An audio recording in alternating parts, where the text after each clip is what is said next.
예, 오늘 예배에 오신 여러분 주님의 사랑으로 환영하고 축복합니다. 지난 한 주간에도 부활의 기쁨으로 잘 지내셨나요? 네, 우리 어린 성도님들도 지난주에 예수님 사랑 안에서 잘 지냈나요? 네, 네, 오늘도 예수님 사랑을 받으려고 우리 모두가 교회에 나온 줄 믿습니다. 예수님의 사랑과 부활의 기쁨이 가득한 오늘 예배가 되기를 소망하고 축복합니다.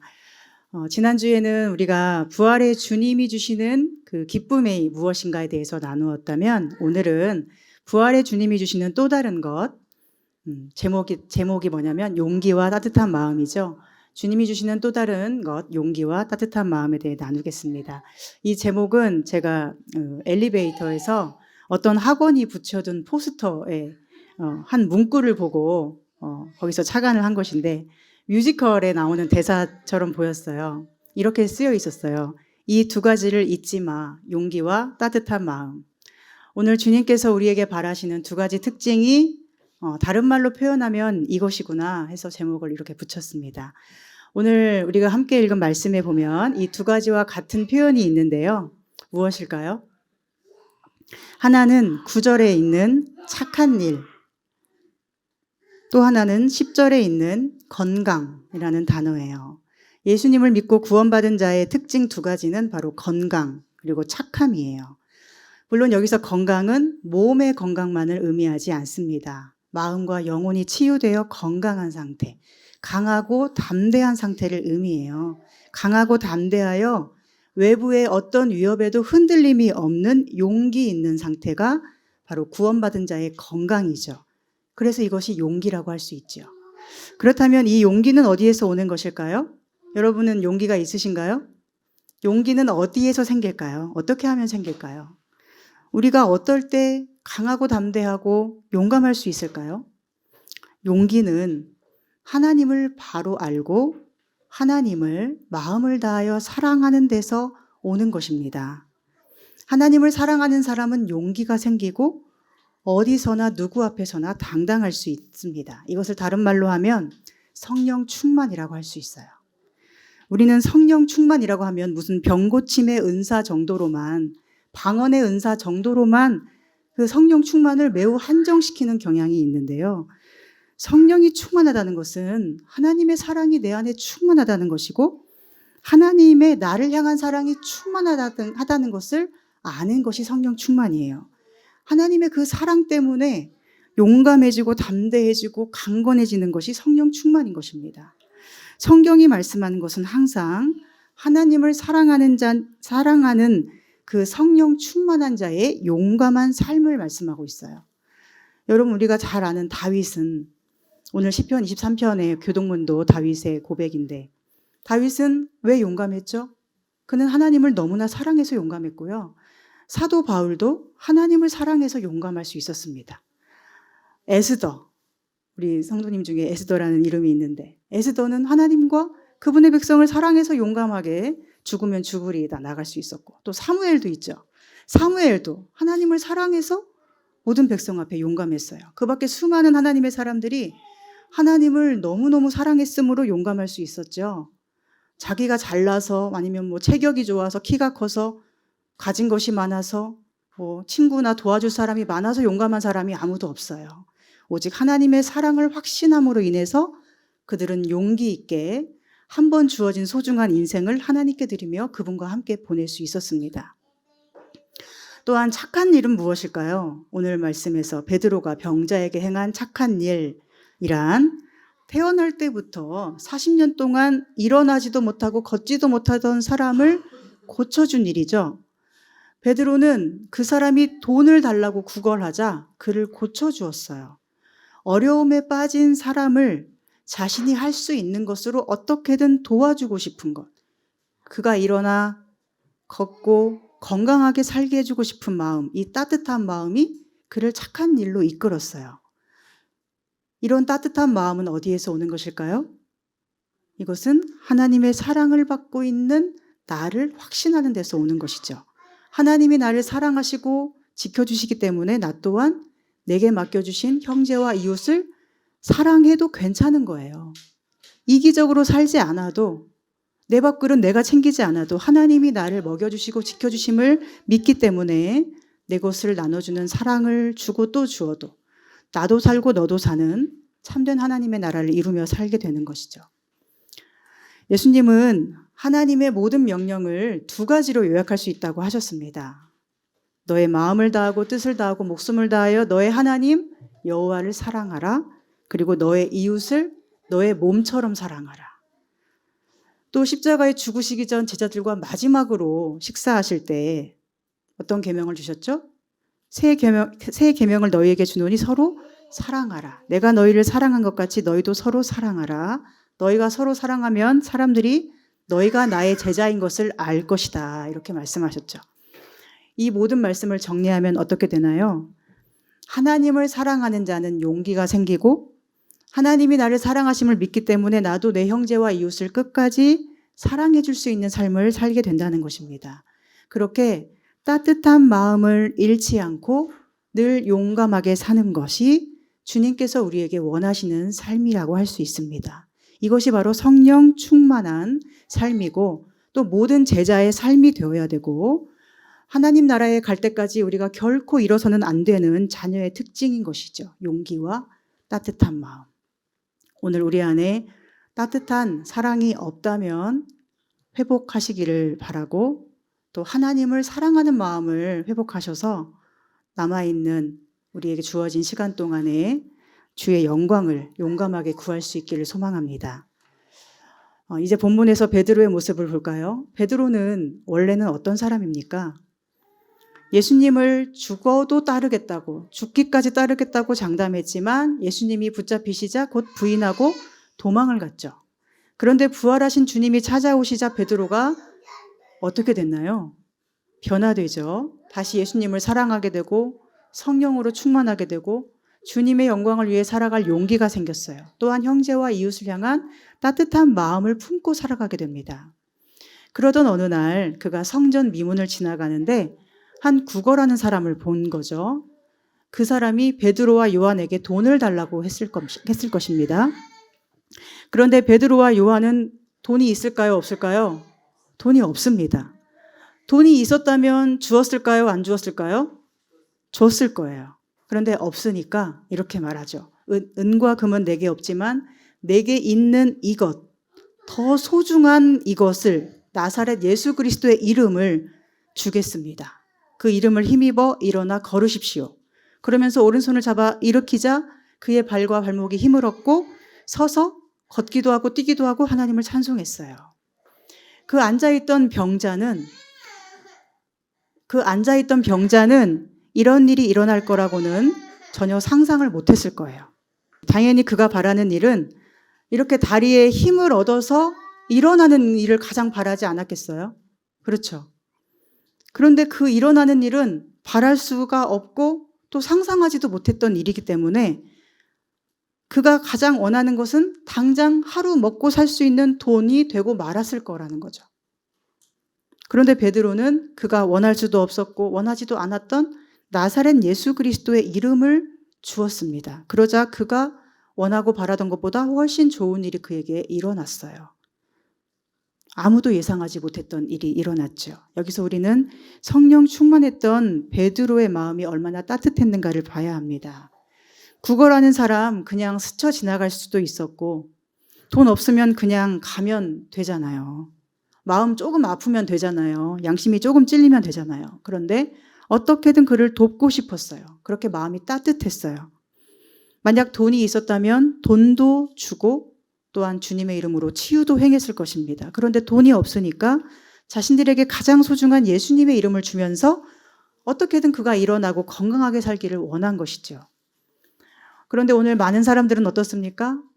돈이 있는 사람은 돈이 필요한 사람에게 돈으로 도와주면 되는데 돈은 쌓아두고 기도만 하겠다고 하는 사람이 많이 있죠. 자기가 별로 존귀히 여기지도 않는 예수 그리스도의 이름으로 기도하겠다고만 합니다. 자기가 속으로 진짜 중요하게 여기는 돈은 쌓아두고 안 주려고 하면서 말이죠. 그러나 주님이 원하시는 것은 무엇일까요? 돈이 필요한 사람에게는 내가 돈이 있으면 돈으로 돕는 일이고 내가 돈이 없으면 내가 할 수 있는 다른 무엇인가를 찾아서 어떻게든 그를 돕는 거예요. 내게 있는 이것, 그것을 찾아서 어떻게든 줘야 되는 것입니다. 이렇게 성령 충만한 베드로는 용감했고 또 따뜻했어요. 오늘 우리가 성령 충만한 그리스도인이 된다는 것이 이러한 모습이기를 소망하고 축복합니다. 하나님을 사랑해서 용기 있게 행동하고 따뜻한 마음으로 형제와 이웃을 사랑하고 또 살리는 일들이 우리 말씀의 빛 로고스 교회를 통해서 세상에 나타나기를 소망하고 축복합니다. 그런데 베드로는 이 일로 어떻게 되나요? 이 일로 사내들인 공회원들에 의해 붙잡히게 되고 갇혀 지내게 됩니다. 그들은 모든 권력을 쥐고 있던 유대인들의 어른들의 집단이었어요. 그들은 베드로를 죽일 수도 있었어요. 그들은 얼마 전에는 예수님을 죽인 자들입니다. 이제 그 사람들이 베드로를 자기들 앞에 세워주었어요. 지금 베드로는 몇십 명이나 되는 사내들인 회원들 앞에 죄인으로 서게 되었어요.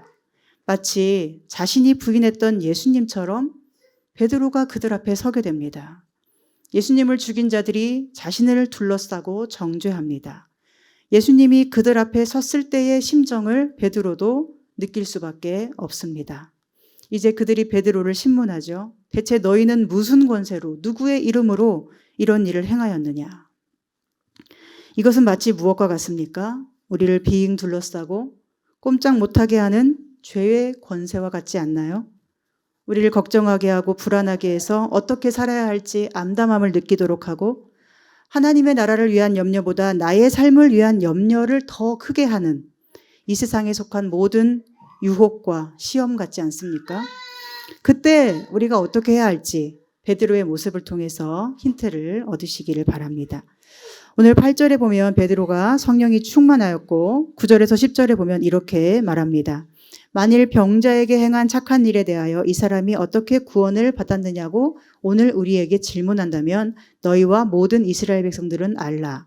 너희가 십자가에 못 박고 하나님이 죽은 자 가운데서 살리신 나사렛 예수 그리스도의 이름으로 이 사람이 건강하게 되어 너희 앞에 섰느니라. 아멘. 베드로는 자신이 행한 일이 착한 일이라고 표현하죠. 여기서 착한 일이란 그를 섬겨준 일, 좋은 행동 등을 뜻하는 단어인데 앞에서 우리가 생각한 따뜻한 마음에서 우러난 행동으로 보면 좋겠습니다. 그 따뜻한 마음으로 착한 행동을 했더니 병자였던 사람이 일어났는데 이것을 베드로는 구원이라고 말해요. 여러분, 구원은 무엇일까요? 여기서 구원은 무엇일까요? 단지 그가 병을 고침받고 일어나서 걸을 수 있게 된 것일까요? 여기서의 구원은 몸의 구원뿐 아니라 영혼의 치유를 동시에 의미합니다. 즉 베드로는 병자였던 이 사람이 예수 그리스도를 믿었음으로 인하여 몸도 고침받을 뿐 아니라 영혼도 고침을 받고 구원에 이르게 되었다고 말하고 있어요. 그래서 10절에 보면 건강이라는 단어가 나옵니다. 이 건강도 몸과 마음의 건강, 영혼의 치유와 건강을 포함하는 단어예요. 그러니까 두 글자로 한다면 구원과 같은 뜻이에요. 그 병자가 누구의 이름으로? 나사렛 예수 그리스도의 이름으로 몸과 영혼이 다 건강하게 되는 구원을 받았다는 것입니다. 그런데 그 과정에서 베드로가 한 일이 있죠. 따뜻한 마음을 잃지 않고 그를 바라봐 주었던 것. 자기가 할 수 있는 것으로 도와준 일. 그 도움을 위해서 최선을 다했고 지금도 이렇게 사내들인 공회의 협박 앞에서도 당당하게 서 있는 일. 그 한 사람을 고치고 온전하게 하기 위해서 이 수고로움을 견디는 일. 심지어 죽음의 위협까지 감당해야만 하는 일이에요. 따뜻한 마음을 끝까지 잃지 않기 위해서 이 모든 것을 감당하는 용기를 내고 서 있는 것입니다. 그렇다면 사실은 이 병자만 건강하게 되어 서 있는 것이 아니죠. 사실은 베드로도 지금 이전과 다른 건강한 모습으로 서 있는 것입니다. 이전에 베드로는 예수님을 부인했고 그 영혼이 병들어서 작은 여종 앞에서도 뭐라 해야 할지 모르던 베드로, 비겁하던 베드로, 영혼이 죽어있던 베드로입니다. 그런 베드로가 나사렛 예수 그리스도의 이름으로 건강하게 되어 지금 자기 목숨을 쥐고 흔들 수 있는 자들 앞에 서 있습니다. 예수 그리스도를 죽인 자들 앞에 베드로가 당당히 서 있게 되었어요. 매우 용감하고도 따뜻한 마음을 잃지 않은 건강한 영혼으로 그들 앞에 있는 거예요. 이것이 바로 베드로가 받은 구원이고 바로 이 구원을 그는 40년 동안 걷지 못했던 이 사람에게도 선물하게 된 것입니다. 그리고는 이제 예수님이 얼마나 존귀한 분인지를 자기를 죽이려는 자들 앞에서 말하죠. 11절과 12절입니다. 우리 함께 읽어볼까요? 시작. 이 예수는 너희 건축자들의 버린 돌로서 집 모퉁이의 머릿돌이 되었느니라. 다른 이로서는 구원을 받을 수 없나니 천하 사람 중에 구원을 받을 만한 다른 이름을 우리에게 주신 일이 없음이라 하였더라. 아멘.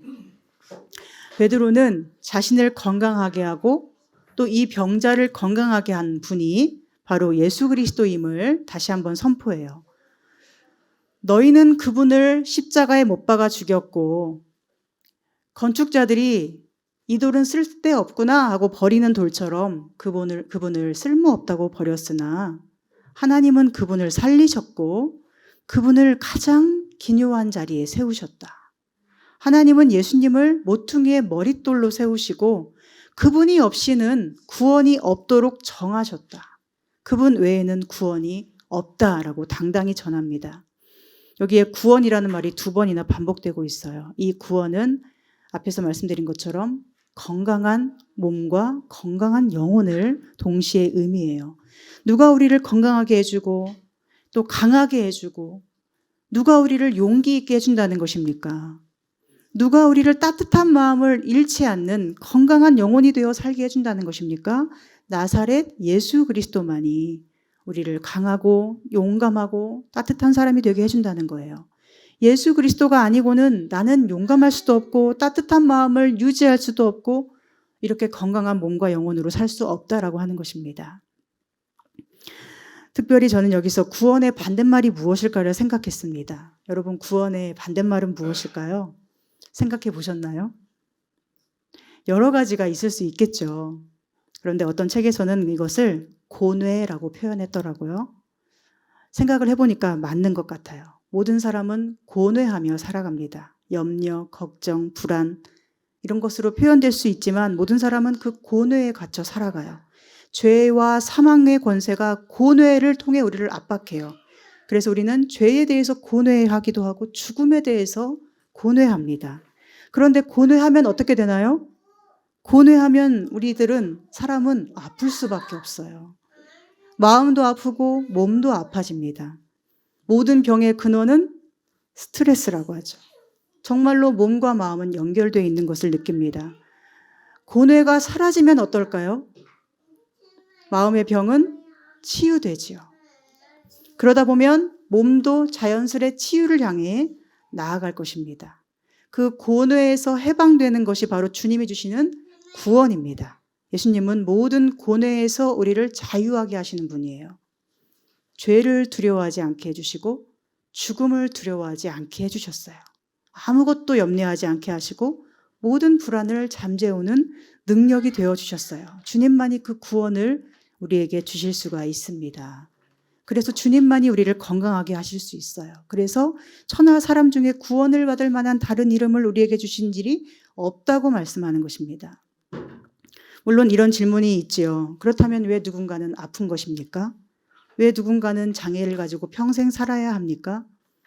그 이유를 우리는 다 알 수 없어요. 아무리 하나님을 사랑하고 형제와 이웃을 따뜻한 마음으로 바라보아도 누군가는 육체의 질병과 장애를 가지고 살기도 하고 또 반대로 아무리 자기 마음대로 살아도 평생 몸이 안 아프고 잘 먹고 잘 살다가 죽는 사람도 많이 있죠.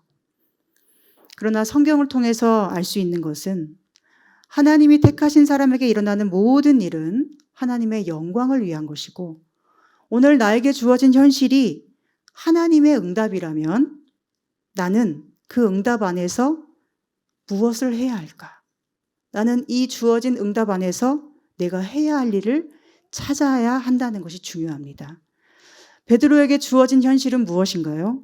지금 베드로는 사내들인 공회 앞에서 꼼짝 못하고 둘러싸여야 할 만큼 아무 권세가 없었어요. 그는 그 공회원들에 의해서 갇히기도 하고 죽어야 하기도 하는 상황이에요. 왜 이런 현실을 베드로에게 허락하셨는지를 알 수 없죠. 왜냐고 물으면 답을 알 수 없어요. 다만 우리가 아는 것은 뭐죠? 그런 현실에서도 베드로는 하나님의 사랑을 믿고 용감했고 그 사랑으로 형제와 이웃을 따뜻하게 사랑했다는 것입니다. 그리고 그는 자신의 모든 고뇌에서 해방되었죠. 내가 어떻게 하면 부끄럽지 않은 이름이 될까라고 염려하지 않아요. 내가 어떻게 하면 앞으로 죽을 때까지 잘 살 수 있을까 고뇌하지 않습니다. 어떻게 하면 이 음모에서 빠져나갈까를 고뇌하지 않아요. 내 가치를 내 힘으로 증명하려고 고뇌하지 않아요. 얼마나 그 영혼이 건강한가요? 그가 모든 고뇌로부터 해방된 이유는 무엇일까요? 나사렛 예수 그리스도를 아무리 너희가 죽였어도 하나님은 그분을 살리셨다. 이것을 그가 봤기 때문이에요. 10절에 나오죠. 너희가 십자가에 못 박고 하나님이 죽은 자 가운데서 살리신 나사렛 예수 그리스도의 이름으로. 아무리 너희들이 나를 죽일 권세를 가지고 있어도, 아무리 죄와 사망 권세가 나를 고뇌하게 하고 나를 압박하고 협박해도 하나님은 나를 살리시고 예수님과 같이 모퉁이의 머릿돌과 같은 중요한 사람으로 바라보신다. 이것을 베드로가 알았던 것입니다. 요한계시록에 보면 하나님의 나라에 12개의 기초석이 있는데 그 위에 12사도의 이름이 새겨져 있다고 말씀해요. 물론 이것은 베드로부터 12명의 사도의 이름일 수 있지만 더 중요한 건 나사렛 예수 그리스도를 삶의 기초석으로 삼고 그분 위에 집을 짓고 그분이 주시는 사랑으로 용기를 내어 살아가는 모든 순간에 따뜻한 마음을 잃지 않고 하나님 사랑을 전하며 살아가고 있는 오늘 주님을 사랑하는 모든 구원받은 제자들의 이름이 아닐까 생각합니다. 그 이름들이 12제자라는 대표성을 가지고 하나님 나라에 기록되어 있지 않겠습니까? 오늘 저와 여러분이 베드로처럼 살아간다면, 즉 끝까지 용기를 잃지 않고 따뜻한 마음을 잃지 않는 강건한 영혼으로 주님으로 인하여 모든 고뇌에서 해방된 구원받은 자의 삶을 살 수만 있다면 우리의 이름도 그곳에 기록되어 있으리라 믿습니다. 물론 이것은 쉽지 않습니다. 우리는 자신의 부족함을 보며 실망할 수도 있고 주어진 현실을 보며 마음이 낙담될 수도 있어요. 지금 내가 할 수 있는 일이 무엇인지 모르겠다 싶을 수도 있어요. 내가 어떻게 형제와 이웃을 도울 수 있을지, 내게 그런 힘이 있을까라고 생각될 수도 있어요. 그리고 우리를 죽이겠다고 위협하는 세상의 권세 앞에 속절없이 무너질 수도 있고 살기 위해서 비겁해지고 싶은 순간이 올지도 모르겠습니다.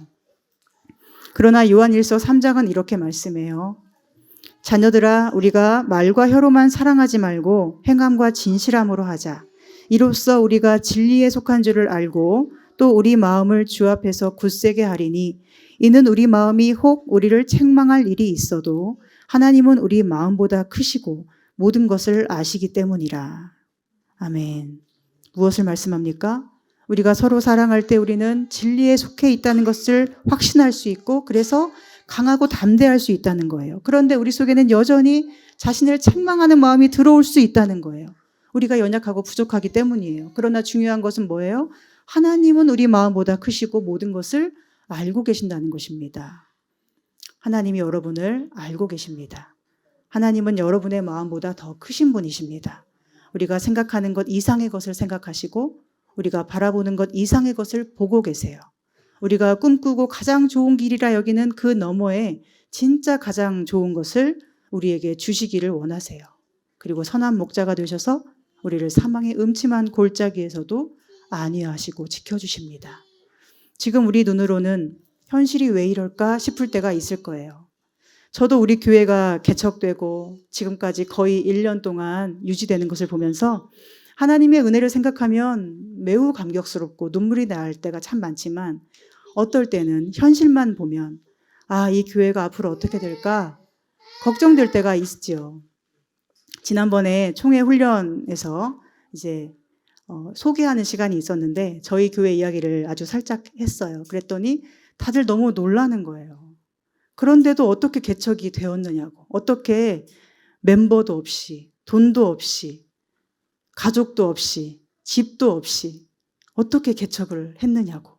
앞으로 어떻게 할 거냐고. 어떤 계획을 가지고 해나갈 거냐고. 다들 깜짝 놀라면서 걱정하며 막 그렇게 합니다.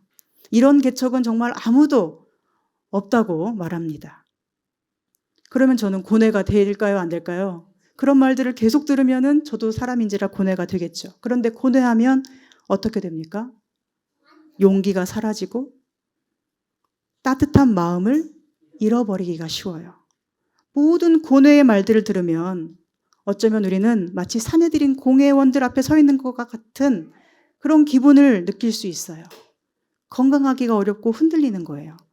그러나 다시금 마음을 회복할 수 있는 이유는 교회를 세우신 분이 예수 그리스도이시고 그분이 우리 교회의 기초석이심을 믿기 때문입니다. 아무것도 없는 중에 모든 것을 이루시는 주님께서 설마 1년 돌보시고 버리시겠는가 하는 거죠.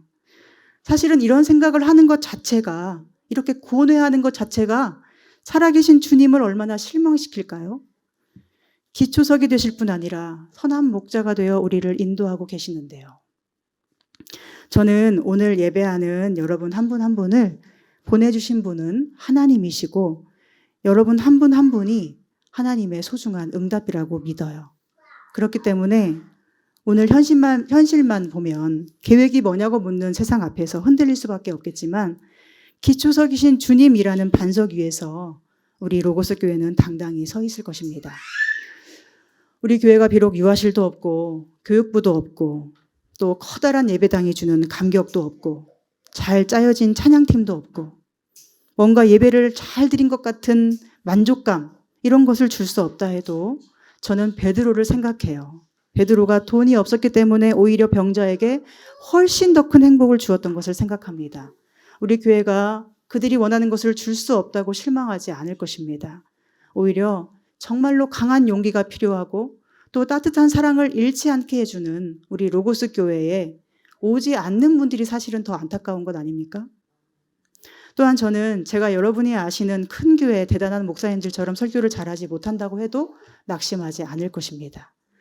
또 우리 예배가 어린 성도님들도 참아야 되고 또 어른 성도님들도 참아야 되는 예배이지만 오히려 이 예배를 통해서 하나님을 사랑하고 참는 법을 배우고 하나님을 어떻게 사랑해야 될지 나를 드리는 시간이기 때문에 우리는 더 감사해야 된다고 생각해요. 그렇게 저는 제가 할 수 있는 일을 따뜻한 마음으로 최선을 다해서 하면 되는 것이고 여러분은 여러분이 할 수 있는 일을 최선을 다해 따뜻한 마음으로 하시면 되지 않겠습니까? 그렇게 우리 안에 계시는 예수 그리스도로 인하여 우리는 건강하게 용기를 내고 따뜻한 마음을 서로에게 잃지 않으면 되는 것입니다. 서로를 따뜻한 마음으로 바라보는 일, 그리고 자신의 부족함을 알면서도 힘과 용기를 잃지 않는 일, 이 두 가지가 죽는 날까지 우리가 해야 할 일입니다. 또한 여러분의 가정에서도 자신을 잃지 않는 용기와 서로를 따뜻하게 긍휼히 여기는 마음을 가질 수 있다면 어떤 어려움이 와도 그 가정은 하나님 품에 이를 때까지 안전할 거예요.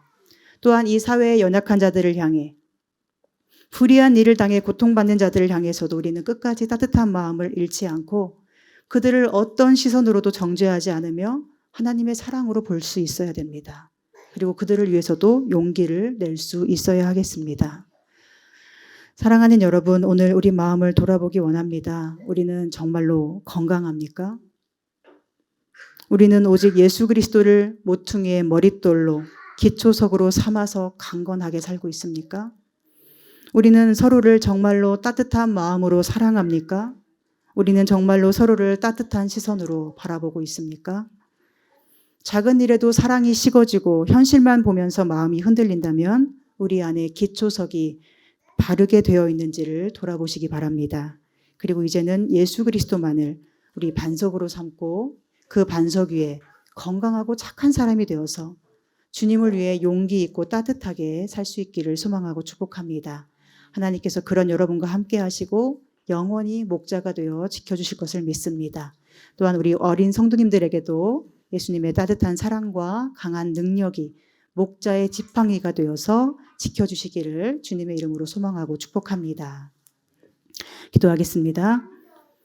하나님, 오늘도 우리를 사랑하셔서 구원의 말씀을 주시니 감사합니다. 모든 고뇌로부터 해방되는 구원의 능력을 주셔서 감사합니다. 그 능력으로 우리를 강건케 하시고 또 착한 마음을 품게 하시니 감사합니다. 이제 우리도 베드로처럼 성령 충만하여 어떤 어려움 속에서도 주와 함께 담대하고 용감하게 하시고 따뜻한 마음으로 해야 할 일을 찾아 행할 수 있도록 도와주시옵소서.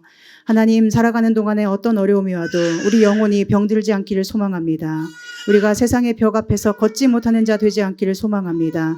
하나님이 우리와 함께 하시니 그 구원의 능력으로 일어나서 걷고 뛰며 하나님 주시는 찬송이 늘 샘처럼 솟아나게 하여 주시옵소서.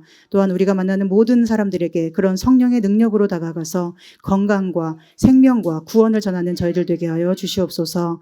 어려울수록 더 용기와 따뜻한 마음을 잃지 않도록 도와주시고 서로를 북돋아주고 격려하며 하나님의 사랑을 나누는 저희가 되게 해 주시옵소서. 예수님의 이름으로 기도합니다. 아멘.